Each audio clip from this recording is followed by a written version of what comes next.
warahmatullahi wabarakatuh. Halo everyone, sebelumnya perkenalkan saya Siti Fitria Muratul Aini dari program studi pendidikan agama Islam kelas 1A. Di sini saya akan menayangkan video hasil presentasi saya yaitu tugas ulumul hadis. Selamat menyaksikan. Unsur-unsur dalam hadis. Unsur-unsur dalam hadis terbagi menjadi 3. Yang pertama sanad, yang kedua matan, dan yang ketiga rawi. Yang pertama sanad. Sanad adalah penggabungan sesuatu ke sesuatu yang lain. Sanad bisa juga berarti pegangan atau tempat bersandar, tempat berpegang yang dipercayai atau yang sah.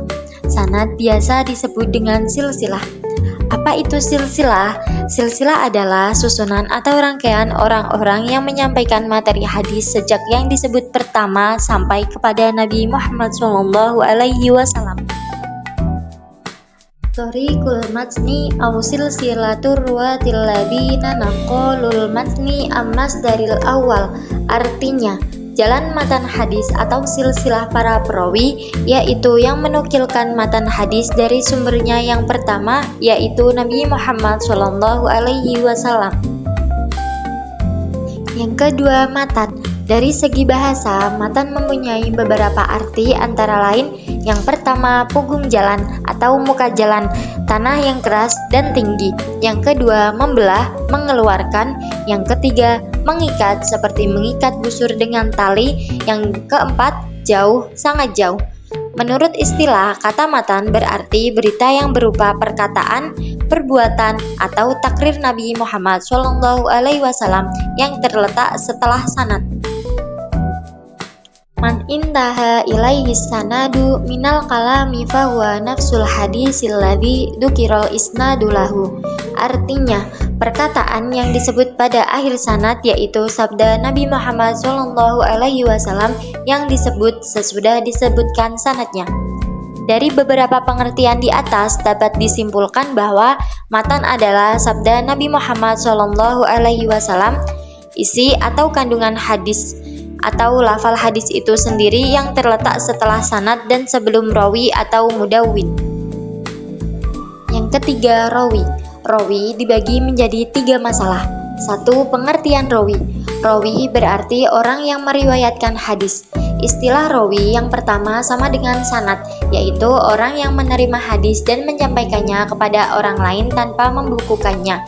Pengertian yang kedua, rawi lebih tepat disebut dengan mudawin atau orang yang mengumpulkan dan membukukan hadis.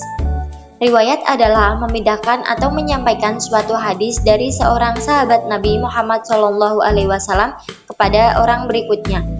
Rawi pertama suatu hadis adalah sahabat Nabi Muhammad SAW, sedangkan rawi terakhir adalah orang yang menulis atau mengumpulkannya, seperti Al-Bukhari, Muslim, dan Abu Dawud. Yang kedua, syarat-syarat rawi. A. Muslim. B. Adil. C. Dabit. Sahabat yang paling banyak meriwayatkan hadis, al-muhsiru mahfi al-hadis, atau disebut juga bendaharawan hadis, yaitu yang pertama, Abu Hurairah meriwayatkan 5.374 hadis.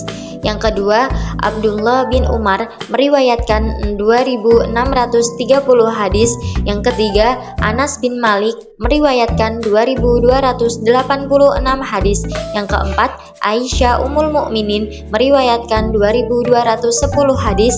Yang kelima, Abdullah bin Abbas meriwayatkan 1.660 hadis, dan yang keenam, Jabir bin Abdullah meriwayatkan hadis 1.540 hadis, dan yang terakhir, Abu Sa'id Al-Khudri meriwayatkan 1.170 hadis. Yang ketiga, rijal al-hadis. Untuk dapat mengetahui keadaan perawi hadis, terdapat ilmu rijal al-hadis, yaitu ilmu yang membahas perawi hadis baik dari kalangan sahabat maupun tabi'in dan orang-orang angkatan sesudah mereka. Dan yang terakhir ada contoh sanad, matan, dan rawi. Bismillahirrahmanirrahim. An Aisyata qala Rasulullah sallallahu alaihi wasallam, man mata wa alaihi siyamu shoma anhu waliyuhu. rawahul Bukhari wal Muslim. Dalam hadis ini sanadnya yaitu an Aisyah, matanya yaitu man mata wa alaihi siyamu syoma'anhu waliyuhu, dan rawinya adalah rawahul Bukhari wal Muslim.